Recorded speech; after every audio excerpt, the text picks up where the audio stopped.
చేయాలని మనం దేవుని దగ్గర నిలబడగలమా? అది నా ప్రశ్న. ఆఖరి ప్రశ్నకు సమాధానం చెప్పండి.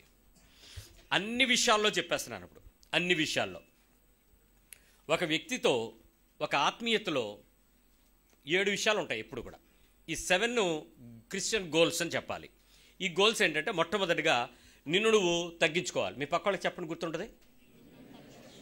నువ్వు ఎవరినైనా సహించాలి, ఎలాంటి దాన్నైనా ఎలాంటి వాడినైనా భరించాలి, ఓర్చుకోవాల్సిందే, ఎలాంటి పరిస్థితుల్లోనైనా క్షమించాల్సిందే, ఎలాంటి వాడినైనా దీవించాల్సిందే, ఎలాంటి వాడి కోసమైనా ప్రార్థన చేయాల్సిందే. ఈ 7 నువ్వు వదిలిపెట్టడానికి కుదరదు. ఈ 7 క్రిస్టియన్ గోల్స్. నువ్వు 100 సంవత్సరాలు అయిపోయి ముసలిదాని అయిపోయినా, నిన్న కాక మొన్న 14 ఏళ్ళు బాప్తిసం తీసుకున్నా, నీకు ఈ 7 గోల్స్ తప్పవు. ఓకే, మరొకసారి చెప్తున్నాను. తగ్గించుకోవడం, సహించడం, భరించడం, ఓర్చుకోవడం, దీవించడం, క్షమించడం, దీవించడం, ప్రార్థించడం. ఈ 7 చేసేయండి. ఈ 7 లక్షణాలు ఒక్కొక్కడికి ఒక్కోలా కుదరదు, అందరూ ఒకేలా చేయాలి.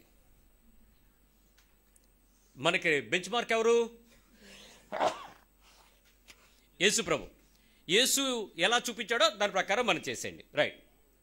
ఇప్పుడు చెప్పండి, ఇలాంటి పరిస్థితుల్లో మీకు ఒకవేళ అధికారులు, ప్రభుత్వం మీకు వ్యతిరేకంగా ఉంటే ఏం చేయాలి? తీతు పత్రిక 3వ అధ్యాయం 1వ వచనం. ఈ వచనం నెరవేర్పు నీ దగ్గర ఎంతవరకు పాసిబిలిటీ ఉందో ఒకసారి చూసేద్దాం. అధిపతులకును అధికారులకును లోబడి విధేయులుగా ఉండవలెను అని. అంటే ఖచ్చితంగా ఏం చేయాలి? ఇప్పుడు నేను చెప్పిన లిస్టులో వస్తాయా? సహించడం, భరించడం, క్షమించడం, ప్రేమించడం, ప్రార్థించడం, ఎన్ని వచ్చేస్తాయా లేవా? క్రిస్టియన్ ప్రేమకు పరాకాష్లు ఇవి. రైట్. ఇప్పుడు చెప్పండి, ఒకవేళ ఏ పరిస్థితుల్లోనైనా, ఏ పరిస్థితుల్లో అపజయము, జయము, కష్టము ఇలాంటివి ఏవైనా వచ్చినా ఖచ్చితంగా నువ్వు దేవుని యొక్క మాట ఎరిగిన వాడను, దేవుని యొక్క క్రియ నాకు తెలుసు, దేవుని విధానం నాకు తెలుసు అనేటట్లుగా ఈ 7 పద్ధతులు మనం చేస్తామా? కొన్నిటిని మర్చేస్తామా? కొన్నిటిని ఏమైనా తక్కువ చేస్తారా? 7 చేస్తారా? చెయ్యాలి కాదు, చేస్తారా? వదిలేస్తారా? 7 పనులు చేయడానికి ఇష్టపడతామా? కొంచెం ఏమన్నా మళ్ళీ మార్చేస్తుంటామా? 7 పనులు చేయాలమా? మాట్లాడరేటండి. చెయ్యాలని మళ్ళీ నాకు చెప్పకండి. 1 తిమోతి 2:2, 1 తిమోతి 2:2. రాజుల కొరకును అధికారులందరి కొరకును విజ్ఞాపనలను, ప్రార్థనలను, యాచనలను, కృతజ్ఞతాస్తుతులు చేయవలనని హెచ్చరించుచున్నాను. ఎందుకు ప్రార్థన చేయాలి? అలాంటి దగ్గర కొన్ని పరిస్థితులు మీకు నష్టం కలిగిస్తాయి, కష్టం కలిగిస్తాయి, ఇబ్బందులు కలుగుతాయి. అయినా నువ్వేం చేయాలి? సహించి, భరించి, ఓర్చుకొని ప్రార్థన చేస్తూ వాళ్ళని దీవించి వాళ్ళ కోసం విజ్ఞాపన చేసి తీరాల్సిందే. నీకు యాక్సెప్టబుల్గా దేవుని ఎరిగిన వాడవుగా ఉంటే దాన్ని ప్రివిలేజెస్ని, డిమాండ్స్ని నువ్వు తీసుకోవడానికి కుదరదు.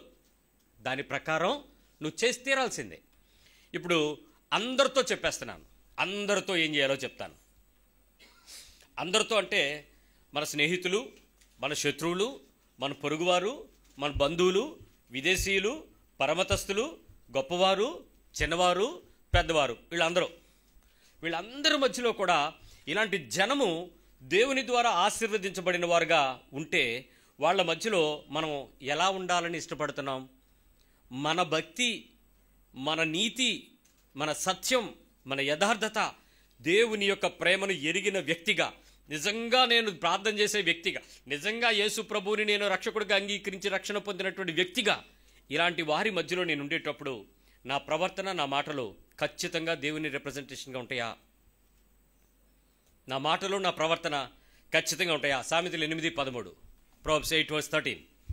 యెహోవాయందు భయభక్తులు కలిగి ఉండుట, చెడుతనమును అసహ్యించుకొనుట. వదిలేద్దాం చెడుతనాన్ని. గర్వము, అహంకారము, దుర్మార్గత, కుటిలమైన మాటలు నాకు అసహ్యములు. దేవునికి ఇష్టం లేదు కాబట్టి అలాంటి పనులు మనం చేయకుండా యథార్థమైన సత్యంతో దేవుని ప్రేమించగలమా?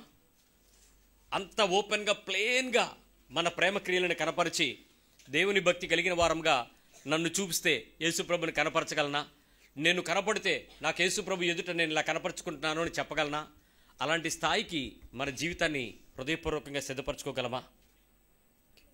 ఈ 10వ ప్రశ్నకు సమాధానం నువ్వు అవును అని చెప్పాలి. ఎప్పుడు చెప్తావు? ఈరోజు ఈ అంశం యొక్క పరీక్ష, ప్రేమ క్రియల యొక్క పరీక్ష అంతం, క్లోజ్ అయిపోయింది.